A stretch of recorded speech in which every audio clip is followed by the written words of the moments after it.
Welcome to my channel.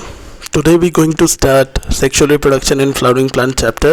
ये जो chapter है ये क्लास 12 एंड नीट एस्पिरेंट्स के लिए बहुत इंपॉर्टेंट है। तो चलिए स्टार्ट करते हैं। फर्स्ट ऑफ ऑल आपको फ्लावर का डायग्राम समझ लेना है कि फ्लावर के कितने पार्ट्स होते हैं।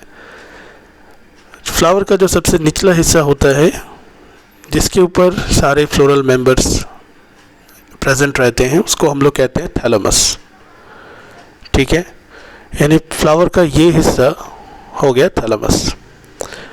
इसके ऊपर जो फ्लोरल मेंबर होते हैं उनमें से दो को कहते हैं वेजिटेटिव पार्ट्स एंड बाकी दो को कहते हैं रिप्रोडक्टिव पार्ट। वेजिटेटिव पार्ट में जो फर्स्ट है वो होता है calyx. Calyx mostly green colour का होता है। इसके छोटे छोटे यूनिट्स को हम लोग कहते हैं सेपल्स। फिर जो ब्राइट कलर का हिस्सा होता है ये काफ़ी बड़े होते हैं, इनको कहते हैं हम लोग कोरोला। ये कलरफुल होते हैं। इनके यूनिट्स को हम लोग कहते हैं पेटल्स।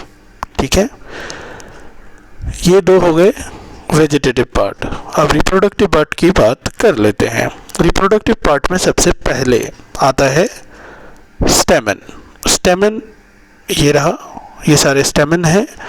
स्टेमन में सबसे पहले इलोंगेटेड स्ट्रक्चर आता है, उसे कहते हैं फिलामेंट।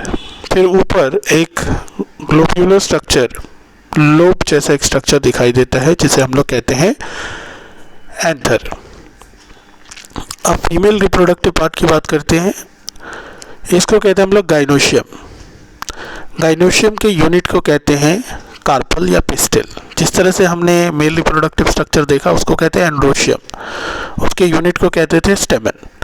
तो गाइनोशियम के यूनिट को कार्पल या पिस्टिल कहते हैं। कार्पल या पिस्टिल के तीन भाग होते हैं। ऊपरी भाग को हम लोग कहते हैं स्टिग्मा, मिडिल वाले पार्ट को कहते हैं स्टाइल और निचले हिस्से को कहते हैं ओवरी। अब एक एक करके इसके बारे में जानना जरूरी है। सबसे पहले स्टेमन के बारे में बात करते हैं।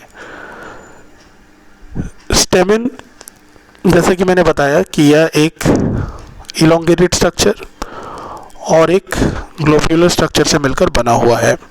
इलोंगेटेड स्ट्रक्चर को हम लोग कहते हैं फिलामेंट और इस ग्लोब्यूलर या लोब्यूलर स्ट्रक्चर को हम लोग कहते हैं एंथर। ये एक लोब वाला भी हो सकता है, बाई लोब वाला भी हो सकता है, यानी दो लोब इसके हो सकते हैं। तो एक लोब वाला जैसे ऐसे मैंने बना दिया तो एक लोब वाला हो गया, तो ये सिंगल लोब हो गया और ये बाई लोब हो गया। बाई लोब वाले को अगर हम लोग ध्यान से कट करेंगे तो इसका इस तरह से अपीयरेंस आता है। इसके अंदर छोटे छोटे हमें चैम्बर दिखाई देते हैं और इसके अंदर हमें थीका दिखाई देता है जो इनको सेपरेट करके रखता है। तो चूंकि बाई लोब में दो थीका होते हैं इसलिए इसको बाई थीकस या डाइथिकस कहा जाता है। इसके अंदर जो चैम्बर हमें दिखाई दे रहे हैं इसको हम लोग माइक्रोस्पोरेंजियम या फिर पोलन सैक कहते हैं। इसके अंदर छोटे छोटे पोलन ग्रेन्स होते हैं। इसके अंदर हमें पोलन ग्रेन्स देखने को मिलेंगे जिसको पोलन या पोलन ग्रेन्स के नाम से जाना जाता है। ठीक है, यही सब बातें यहाँ पे लिखी हुई हैं, आपको बस ध्यान से इसको समझ लेना है। तो फिलामेंट के बारे में मैंने बताया, एंथर के बारे में मैंने बताया। इसका जो निचला हिस्सा होता है प्रॉक्सिमल एंड जो होता है वो थैलेमस से जुड़ा हुआ होता है। दो थीका इसमें होते हैं। बाइलोब्ड अगर एंथर है तो उसमें दो थीका होंगे जिसको डाइथिकस कहेंगे। फोर साइडेड होता है, उसको कट करने पर चार साइड्स हमें दिखाई देते हैं। एक एक साइड्स में या एक एक लोब में हमें माइक्रोस्पोरेंजिया दिखाई देने को मिलता है। एक लोब में दो माइक्रोस्पोरेंजिया हमें मिल जाते हैं। टोटल 4 माइक्रोस्पोरेंजिया मैंने बनाया था, आपने देखा। माइक्रोस्पोरेंजिया के अंदर या माइक्रोस्पोरेंजिया का दूसरा नाम पोलन सैक है, मैंने बताया। डेवलप होने पर इसे पोलन सैक कहा जाता है और पोलन सैक के अंदर पोलन ग्रेन्स पाए जाते हैं। ठीक है, तो ये है टोटल इंफॉर्मेशन अबाउट स्टेमन।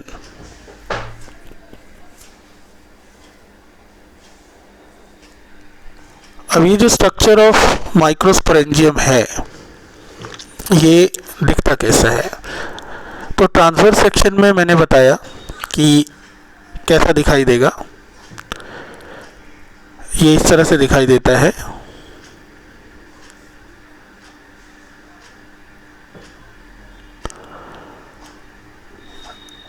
नीचे आपको डायग्राम दिख रहा होगा, एक सेकेंड।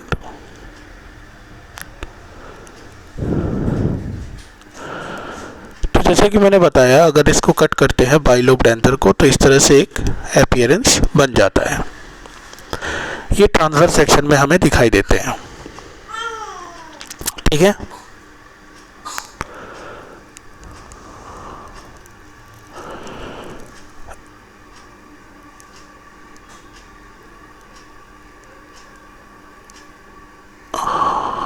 तो ये देखिए,